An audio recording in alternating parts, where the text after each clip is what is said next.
The next tool that we're going to use is the clone stamp tool. This is one of my personal favorite tools to use. It is right underneath the pencil tool or paintbrush tool, and it looks like a stamp. We are going to go ahead and use the clone stamp to paint with pixels from another part of the image. So click on the clone stamp tool and let's go up and look at our options. Currently my clone stamp is at the size of 21, and you'll see from this image that kind of fades out. That's perfect. I do not want hardness on. I definitely want some feathering right now, so that way it blends in with my image or where I'm placing it better. Opacity should be fine. Everything else should be fine. Make sure that sample is current layer, because we only want our stamp tool to sample from the image that we are currently on or layer that we are currently on. To get a sample, or to sample an area of the image that we want to take and use to replace another part of the image, click and hold Option on your keyboard. You'll see that your mouse icon has turned to kind of a target looking symbol. This means that it's going to sample these pixels. So I'm going to go ahead and click, and I'm going to sample right here. And then if I move over, I can start placing those pixels. I need to sample often from the original source, or else I will start getting duplicates, such as maybe these people or another area. I'm going to demonstrate that now. So you're going to fill in these areas by sampling and then placing areas, but I'm going to demonstrate what could happen if you don't sample often. I'm going to make my tool huge, and you can see that I'm getting a duplicate of her dress. If I click and just paint down, I just moved these people over here because Photoshop is still sampling, but the sample started moving. So click often back to where you want to sample. Oh hey, that size is actually working for me right now. So I just sampled this area and it's huge, and then I'm just going to move it over and I'm going to line up that bottom line of the ledge and let it go. Yeah, that works for me. Okay, now I'm going to make it small. Remember to make it small, click and drag the slide. If you would like to know the hotkeys for making your brushes bigger or smaller, raise your hand and I'll be happy to show you.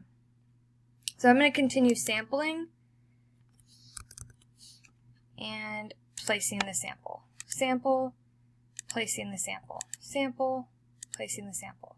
Remember, I'm pressing Option when I sample, and I'm not holding Option when I place the sample.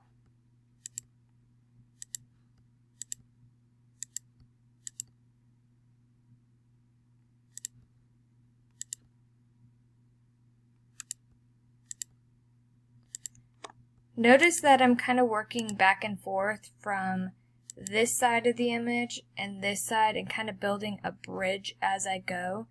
I would recommend doing that just because it's going to help make it more seamless. Another thing that I want you to realize is when we use the patch, that it copied this same brick mark over here. Bricks don't really have that kind of mark going on, so I can go ahead and cover this up and honestly maybe match these up a bit better and this line. So I'm going to go through, I'm going to make this big again. Oh. make it big. Remember, you can change size by going up to the options bar, moving the size slider. I'm going to choose this as a sample, and then click. I'm going to choose this as a sample, and sample, click to place it, sample, click to place it. That's looking pretty good. Sample that. Move it up here. I'm going to sample this. Move it right there. I'm going to make this smaller.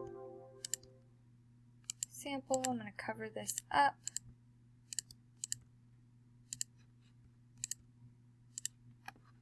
There we go.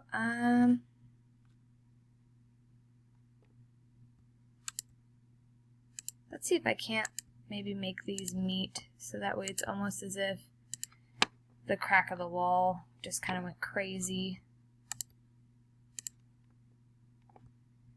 I'm going to get rid of this right here because it doesn't look like crack of the wall. And I'm going to sample this and bring it down here. So that way it kind of looks like the brick. I'm trying to recreate this crack, this brick, and where everything connects by sampling from other pieces around it. I'm even going to take this right here and put it right there. There we go. I'm going to make this line go further that way.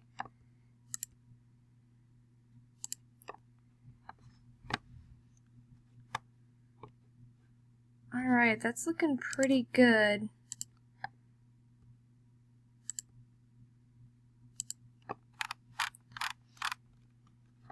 Really pay attention to these buildings and these lines that I was talking about earlier, the lines that are in the image.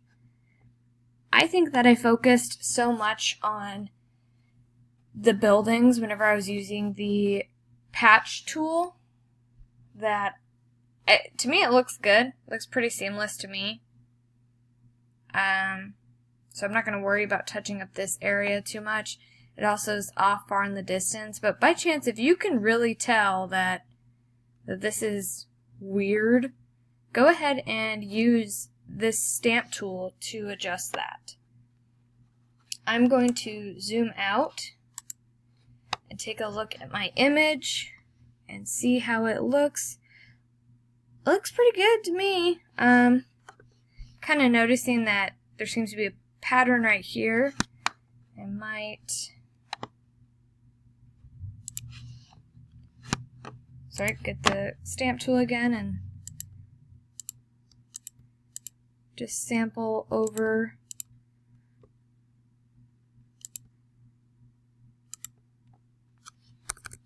move stuff around.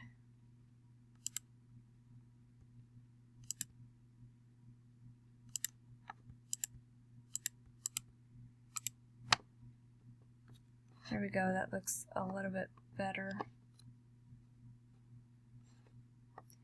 You're just kind of looking for things that look irregular,